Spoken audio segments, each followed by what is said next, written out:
Today we're talking about coping mechanisms.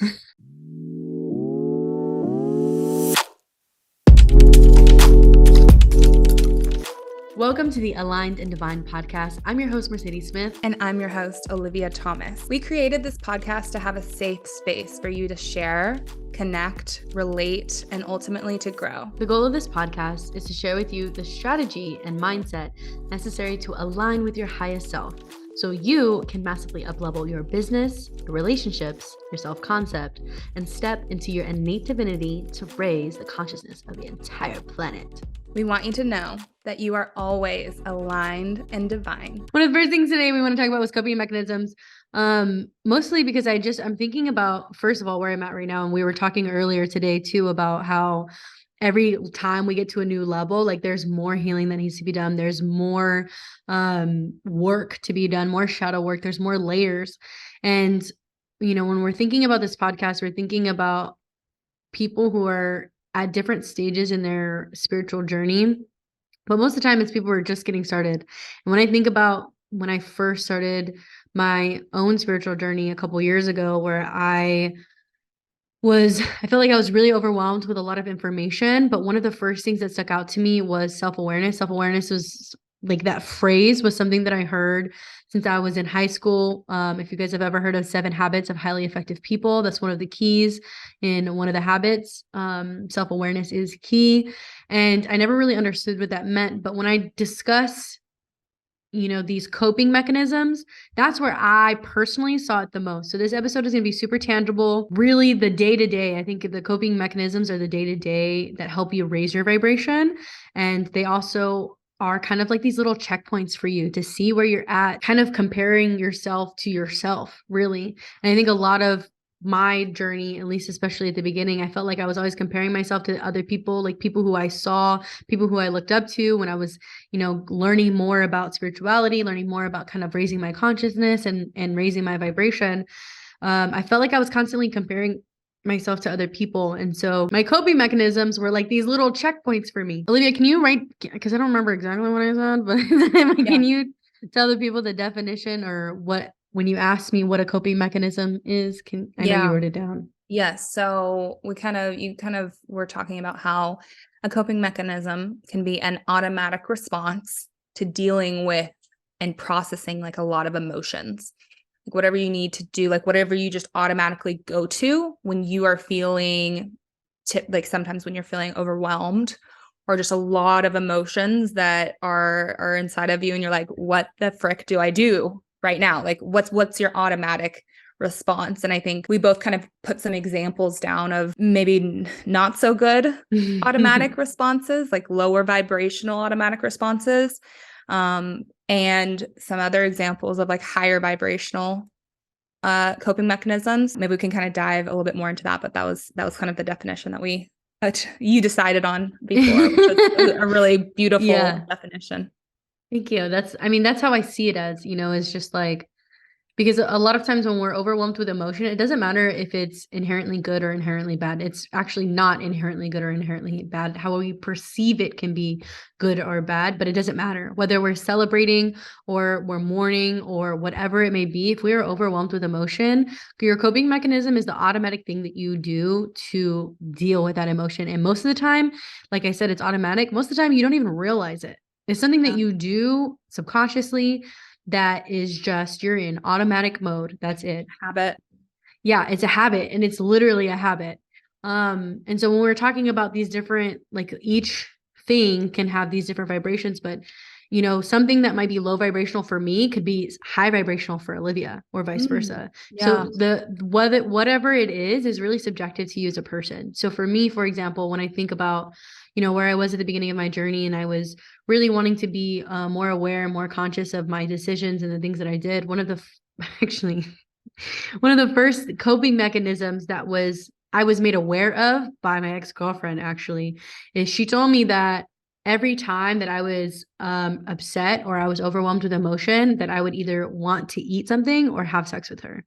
And she felt like she's like, I feel like you're kind of using me as a tool to like deal with your emotions. Yeah. And I was like, that is not true. You're like, I'll And be then back. I literally realized that in that moment I had gotten wild news, and then immediately was like on her, like, let's go home. I don't even want to deal with this. And I was like on her. And then she was like, okay, well, we can't do that right now because I'm driving. And like, also we have other things to do. And I said, okay, well, let's grab something to eat first then. And it was literally like back to it. Like I had the distressing like call, immediately tried to have sex, and then immediately when that wasn't an option, immediately tried to eat something. Yeah. And like I was like, oh, you're right. Like that is something that I do automatically and I didn't even realize it. Yeah. And then as that went on, I was dealing with a lot of grief and I'm dealing with a lot of things. It just kept reverberating off my head. Like it was bouncing out around in my head all the time. And I was like, how many other things how many times do I do that? First of all, I was so caught off guard. It was the first time that I was ever made aware of this. I was so caught off guard. I was like, how many other times do I do this? Like for real. How many other times do I process my emotions like that? Yeah. And then I felt like I was using this other person as a way to even just deal with my emotions. And that was the first kind of time that I had gotten that. And then as I kind of got older and I was kind of getting more into this journey, that started to change because I became aware of it. And I didn't like that I did that. That's the biggest thing, right? As I was like, wow, I am using you. And I didn't realize it. Like we were in a relationship where we were dating and I didn't realize that that's the only reason why I was in a relationship with this person was because they were basically a coping mechanism for me. And I felt like that wasn't fair to me. That definitely wasn't fair to her. And so that was one of the things that led to us ending things. But it just kept going around in my head over and over and over again. And I was like, how many other people do I use? Or how many other things do I use? Or what? Because I hated that. I fucking hated that.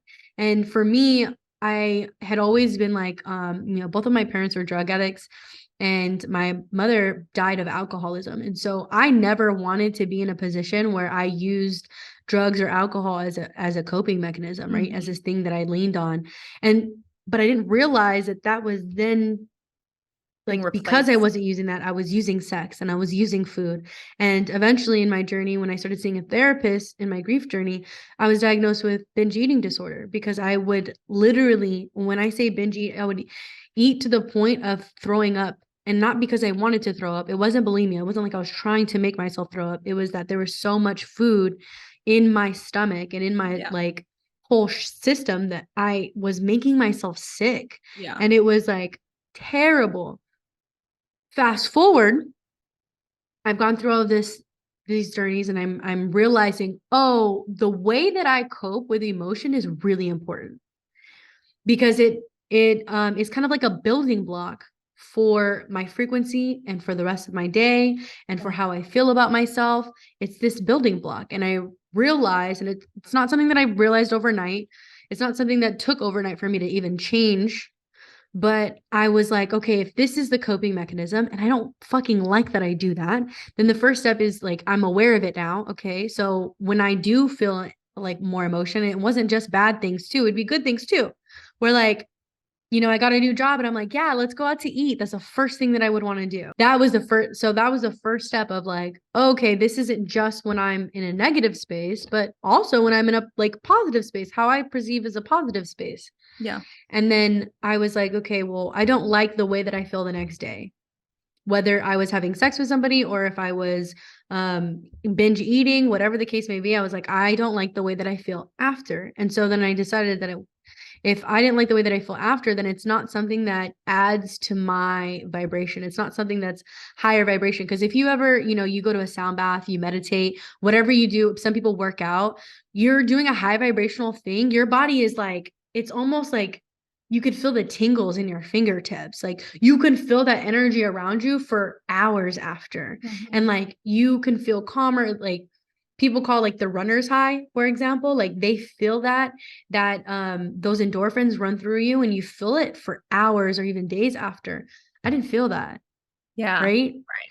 And that's when I realized, oh, this is a low vibrational thing. Okay. So this to me it's a low vibrational thing. And then what I realized then was that I needed to switch it out because it's like a habit. And I have 7 habits of highly effective people. Some are or 7 habits. I also have Atomic Habits. And one of the things that they talk about in both of those books was that your habits are formed regardless of whether you form them consciously or not. You're going to have habits no matter what. Oh my goodness. It's the same thing with your coping mechanisms, because your coping mechanisms, by definition, are a habit. Right. They're just a specific type of habit that happens after a very specific input of emotion. Right. After Right. you've gotten emotion, that's the automatic response. And so it was going to happen regardless. But if I wanted to make a conscious change, then I had to consciously change the habit. And it wasn't something that I could just remove. Like I had to switch it. It had to be switched out because something else was going to take its place regardless. And I had to consciously be the one that took its place. So if I stopped, going out to eat after feeling that emotion, or if I stopped, having sex or whatever the case was, if I stopped, it was going to be replaced with something regardless. Right. Right. And so I experimented with a couple of different things. I experimented with like calling somebody. I would call my dad, and I would call my best friend, or I would do that. But then I realized that I was then trauma dumping on people on a regular basis. And I hated that. Where I was like, oh, I'm calling them regardless if it's good news or bad news. And my dad caught me. He said, every time you call me, something's wrong. And I was like, You're like, shit, sorry. Okay, I'm so sorry. Yeah. Gotcha. And like that took him being brave enough to tell me, like, hey, every single fucking time, I don't even want to answer the phone when you call because I know something's wrong. And I was like, okay, cool. Not doing that again. But then I started journaling again. And journaling really helped me because I wasn't trauma dumping on other people. And whether it was good or was bad or whatever, I was able to just express myself and work through those emotions. Another thing that really helped me was working out more and in a different, like, instead of just committing to like one time a day and working out for aesthetics, when I felt those emotions, I was like, I got to go to the gym. Oh my goodness. I'd get in the car and go to the gym because it was down the street from my house. And I would just go to work through that emotion. A lot of times, the coping mechanism, if it had to do with moving my body, stimulating my mind, it was going to be like I felt so much better after regardless. Yeah. Yeah. Because even talking to people, it wasn't enough. Like to me, just talking to people, right? So it was like moving my body or stimulating my mind. Both of those things, it always made me feel better. And again, remember when I was saying earlier, when you're vibrating at a higher frequency, it's like it zings through your body. You feel it on a regular basis. And like that's how I was able to recognize, oh, this is a good thing for me because I'm feeling better and I'm feeling lighter and I'm feeling those tingling for hours after. And then one thing Morgan taught me, or not taught me, but then Morgan had said something to me. She was like, hey, like normally she was like waiting for me to freak out about something. I forgot what it was. Can't even remember. But she was like, do you want to go get some sushi or something? And I was like, no, it's okay. And then she's like, okay, do you want to like go out and grab drinks or something? And I was like, no, I'm okay. I'm just going to go to the gym. And she was like, ooh, I feel queen. Okay. And then when I left and I came back and she was like, I just want you to know that if I would have told you that same news even 6 months ago, you would have fucking crumbled. You would have wanted to go grab some like fast food. We would have spent all night eating popcorn and watching anime, and it would have been a whole fucking thing. And she was like, but you didn't do that. Yeah. And I was like, huh, you're right. Yeah. And that's when I realized that was a signal of growth for me. It wasn't that everything was perfect, because it wasn't. It wasn't that I ignored the situation, because I didn't. And it wasn't that I was stoic or I just pretended that whatever it was didn't matter or just like fell off my back. I cared about whatever it was. I don't care anymore because I don't even remember what it was that happened. Yeah. But I cared about it. I was upset about it. But the way that I coped with it was completely different. Right. And I felt so much better. And from that space of feeling clear about it, I was then able to make a decision that wasn't to my detriment. Versus before, if I'm in that stagnant energy, that low vibrational energy, I would make decisions in that energy and in that space that would only lead to a low vibrational path continually. So if I would have previously, the way that I would have coped is either drinking or not drinking, but eating or having sex, I would still be in that. And that to me at that time was low vibrational. Yeah. Because I was doing it to the extreme or having sex with people that I didn't care about. And like I was doing these things that were low vibrational to my spirit. And thus the decisions that I made out of that were out of desperation and low vibration because I couldn't see the abundance. Yeah. Yeah. Well, it's very telling like how you feel afterwards, right? It's like you have that coping mechanism, like maybe hooking up with someone that you didn't care about afterwards. Like during the moment, it feels good, but then afterwards, you're like, oh shit, that hurts my spirit. That hurts me like afterwards. But then an example of like working out, like even working out or journaling or some of these higher vibrational coping mechanisms sometimes sometimes are like a little bit harder to do. It takes a little bit more discipline to do them. But then afterwards, you feel 10 times better. So it's like, working out, I think is a good example because maybe some people, I'm sure some people are just so freaking excited to go to the gym. Cool. Like for me, sometimes it's like, I don't want to go to the gym, but I have discipline and I force myself to go to the gym. And then once I'm there, once I start to feel better. I'm like, okay, cool, I'm here. But it's like getting there. That's the hard part. But then afterwards, yeah, just kind of touching on like sometimes our coping mechanisms, it feels a certain type of way while we're doing them. But then it's really important to look at how you feel afterwards. Like, okay, how did that coping mechanism make me feel? Oh my God. And the other thing too is like, it feels like that at first. Yeah. Like, because you have to remember it's like any other habit.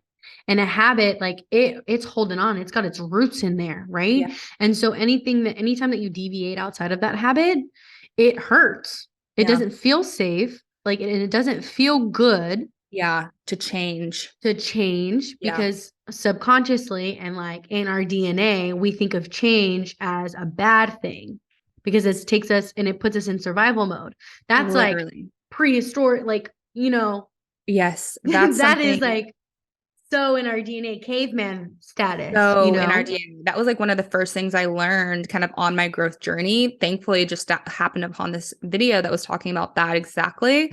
Like our brain loves to be comfortable, loves familiarity, loves things that are familiar. Yeah. And comfortable, right? So it's like if we are doing these bad habits that are bad for us, low vibrational, but they're comfortable for us, it'll feel good, right? We we love comfortable stuff. So changing habits that maybe it feels a little bit hard at first, but then once you get into the swing of it, it's a little bit easier. But yeah, our brain like literally hates change.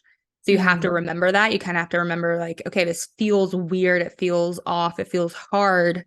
But again, I think it kind of goes back to like discipline and like doing things that are hard at first, but it has such a good payoff. Oh my God. That brings me back to self-love. So the ultimate lesson that I got in self-love, because to me, self-love, self-discipline, and raising your vibration, they all have the same frequency. Yeah. Right. So one thing that was my like epiphany moment in my thing when it came to self-love, my dad was an iron worker. So ironworking is like one of the most laborious and difficult things that you can do. Yeah. It's hard on your body. It's hard just in general. And my dad was an iron worker and he was single, which means that nobody was making him lunch. And he was at this point in his journey where he was, was losing weight and he was in his spiritual journey. He was just focused on loving himself. And I really love that for him. Shout out to my dad. And he was telling me how he gets so tired. Like he's so tired at the end of the day. Now, all he could do is come home, take a quick shower, and like watch his shows. Like he lives for that, right? Yeah. To just get home, take a shower, watch his shows. His body hurts, his mind is numb. Like he just wants to zone out and like enjoy the rest of his evening. Yeah. And he was like, but every day I get out of the shower, put on my clothes for the evening, and I sit there and I don't want to go in the kitchen and make my lunch for the next day. I don't want to fucking do that. That's the last thing I want to do.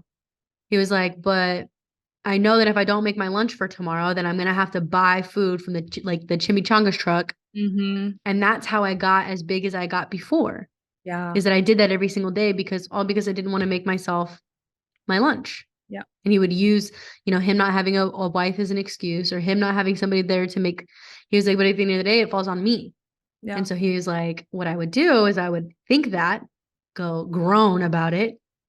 And then I would go in the kitchen, make myself a sandwich, pack my lunch. And he was like, and every single day when I went to go take my lunch, I'd be in my car eating my little sandwich with my bag of chips. And he was like, and I was just like, thank you to Right. last night's me. Right. And to me, that is like the ultimate, that's embodied that embodies self-discipline, self-love. Yeah. And raising your vibration, because it took him discipline to stop what he was doing, to stop going into the comfort of his bed and watching his TV, but to go into the kitchen. That's initial, takes discipline, but the why behind it is the love. Right. Like, you are doing the hard thing now because you love yourself. The future You're doing self. it for your future self. Like, yeah, it is definitely something like you have to put in effort. Like, self-discipline and putting in effort is such a big thing. And it's like, it's hard sometimes, but it truly is so necessary and so worth it if you genuinely want to grow and if you want to cultivate more self-love and you want to live a happier life. Like, you have to put in effort to be your best self. Like, I think that is such a big part of my journey, is like realizing, one, consistency of these habits, these good habits, or better coping mechanisms, if we're talking about coping mechanisms, because it's easy to kind of fall out of it. It's like, oh, I was doing that for a while, feeling good. Oh, I'm falling out of it. And it's okay if you fall out of it every now and then, that's fine. You don't have to be perfect all the time by any means, but eventually getting yourself back to that point where you are consistently choosing the healthier option for you. That's like, yeah, sometimes I don't like to be someone who pressures someone to do stuff, but maybe sometimes it works. Like, I was listening to a podcast the other day and they were talking about doing cold showers. And I have been did I talk about this last time? Yeah. Oh, but I don't know if you talked about it in the last podcast, but you and I have definitely talked about it. But you should talk about it again. Just quick. They're talking about how the benefits, so many benefits of cold showers. It boosts your dopamine or whatever. It makes you feel literally like you are on some type of happy drug for hours afterwards. Boosts your metabolism. Like, it wakes you up, like all these benefits. And I'm like, but it sucks. Like, getting in a cold shower fucking sucks. But the benefits for my future self are so great. And they were talking about that. And they were just like, just fucking do it. Just do it. It takes 2 minutes. Just do it. And I was like, okay, wow, that really like pressured me into it. So I started doing it. And I've been doing it for a couple weeks. And unfortunately, I think it does actually really help, because it does suck for 2 minutes, but then afterwards it's great. So like, I think that's a perfect example of like doing things that suck or are hard, but at the end of the day, it's for 2 minutes. Like, you can do anything for 2 minutes if you push yourself to do it, and then your future self benefits from it. Yeah. And you kind of talked about some of your bad coping mechanisms in the past. And I think you touched on a couple of the good ones. So like journaling. But well, I want to be clear here really quick. A coping mechanism is not inherently bad or good. Right. It's either low vibrational, but it's subjective to the person. Yeah. Right. Right. So for me, one of my higher vibrational coping mechanisms at one season of my life was relaxing, watching Naruto, and like turning my brain off. That was Yeah. actually a really high vibrational thing for me at one point because I was so overwhelmed with work. I was so overwhelmed with everything. And I absolutely love that I could turn my brain off, watch Naruto, and it would be a good time. But that Yeah. same coping mechanism in one season of my life that might have been high or medium vibration, in another season of my life was really, really low vibration. Yeah. Because then it became something that I depended on. And I think that's an important distinction to make, is that it's not that these things are inherently good or bad. Obviously, things that are like to the detriment of your health, like alcoholism and drugs, like, yeah, okay, they will physically harm you. But in one season, something can be a low vibrational thing. And in another season, it could be a high vibration. It just depends on what it is, like having sex. In one season of my life, it was a low vibrational thing because it wasn't just the act of having sex, but it was who I was having sex with, the fact that I didn't care about them, and all these other things. Like, yeah. And like, but in one season, why I'm doing it. But in one season of my life, the act of having sex could, when I'm with my partner and the person that I absolutely love, that could be like a high vibrational thing, that could be something that fires off the endorphins and gives me the dopamine and is like all of the things that I need. And it's perfect because it's the why is behind it is different. And I'm in a different season of my life. So I just want to say on that end, yes. So we can give examples of different coping mechanisms. Yeah. Like you said, journaling, the way that you speak to yourself. It could be working out, calling your friends, calling your family members, doing your hot girl walks that you do, putting on a podcast. Cleaning is one of my favorite coping mechanisms. I clean. Yeah. When I'm overwhelmed with emotions, one of the first things that I do is I fucking deep clean everything. Yeah. Watching TV. We wrote some examples like prayer. Oh my goodness. I can't believe I didn't even talk. Hold on. I can't believe I didn't even freaking talk about that. Oh my goodness. Yeah. Oh my goodness. Prayer is so crazy. Yeah. I'm praying when I'm in the shower. I'm praying when I'm reading a book and I say something to the sky, or I say something out loud, or I say something in my brain. It doesn't always have to look like something. Prayer is just the act of having a thought and getting it outside of you, whether it's in your head or not, but you're just releasing the thought. Because a lot of times prayer, oh my God, I could talk so much about this, but prayer is just taking that thought, that idea, that situation, and you're giving it to God. Right. You're kind of, right. You're letting go of it. You're releasing it. Right. It's the same thing, whether you're giving it to God or you're just giving it to the universe, or you're giving it whatever it works for you and floats your fucking boat, you're releasing it. And that's the best thing, right? Whether you're manifesting something or you're healing from something, the thing is that you've brought it up, you've acknowledged it, and you're releasing it. Right. Oh my God, what a fucking coping mechanism. Releasing, baby. Yeah, those are beautiful. I think like some for me, I know that my lower vibrational coping mechanisms for me, I know sometimes I eat when I'm stressed. Like, I love, I'm gonna go get a bag of chips. Let me make a little sandwich, whatever, like when I'm not necessarily hungry. So eating and feeling like that dopamine from eating. Right. Or if I'm feeling stressed, sometimes I'll just like lay down and watch TikTok and be like, okay, I don't want to think about whatever I maybe need to be thinking about. Like, it's stressing me out. I just want to like mindlessly scroll right now. A coping mechanism for me, and actually, I don't know if this is a coping mechanism, but letting it go. Like, if there's something that's really stressing me out right now and I'm not able to like find a solution immediately. Lately, I've been doing a lot of like, let me put a pin in it and let me circle back in a few hours, in a few days, whatever. And a lot of the time, like most of the time, it genuinely resolves itself. I just wasn't able to see the solution at that moment. So a coping mechanism for me, instead of stressing about it and trying to find the solution right this second, is like, you know what?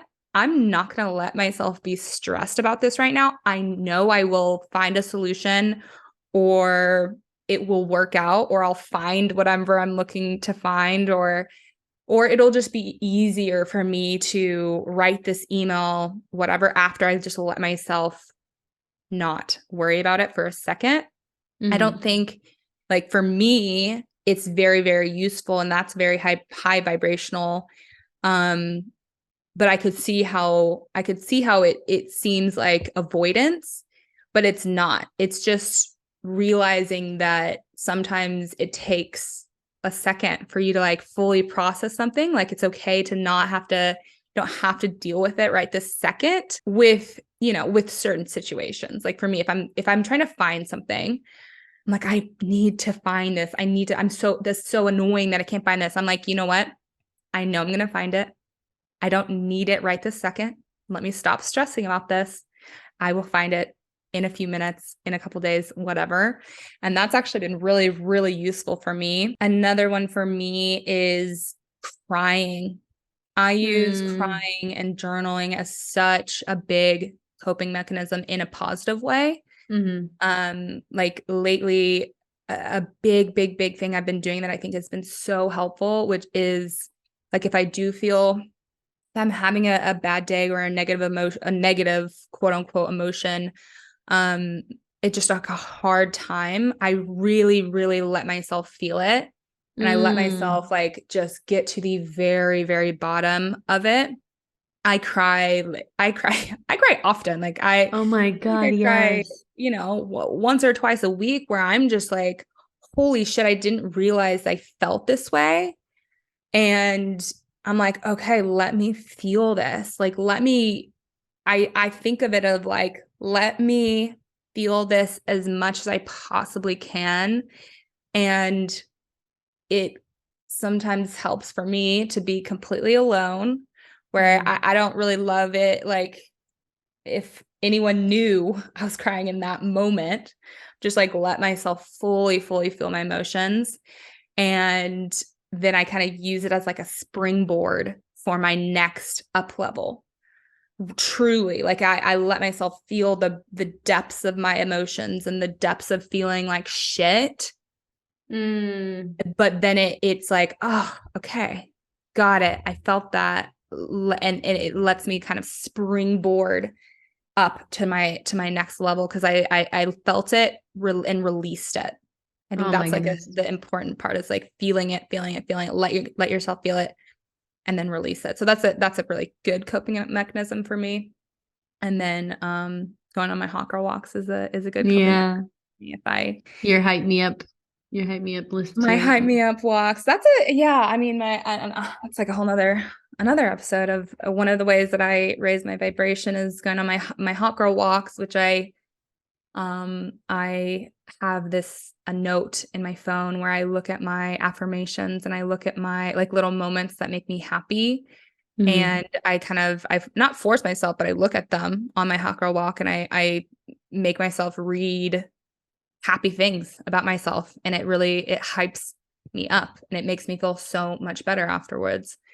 And that's definitely a high vibrational coping mechanism for me. And if you're wanting to raise your vibration, it's listening to that little intuition on a regular basis. It's honoring yourself on a regular basis, and it's choosing to love the future version of you so much that you're willing to handle a little bit of discomfort at the forefront. Perfect way to say it, like handling a little bit of discomfort for your future self.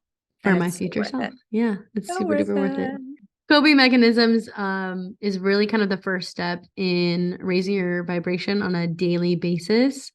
I want to say it's the first step, but it's one of the main first steps to tangibly change behavior and recognize behavior as you're wanting to raise your vibration. So we hope that you enjoy this episode, and we will see you on the next one. See you soon.